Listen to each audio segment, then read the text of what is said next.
Welcome back to Vintage King Motorsports. Today, you're looking at a vintage Pioneer P28.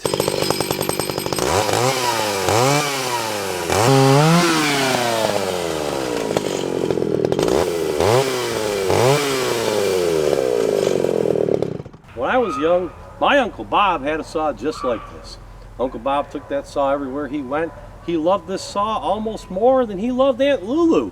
Well, folks, now's your chance to get this one, just like Uncle Bob had, at an incredibly low price. Just click on the link below for pictures and details and how to buy this saw right now at a price that won't break the bank. And if God rest his soul, Uncle Bob was here, it would make him proud.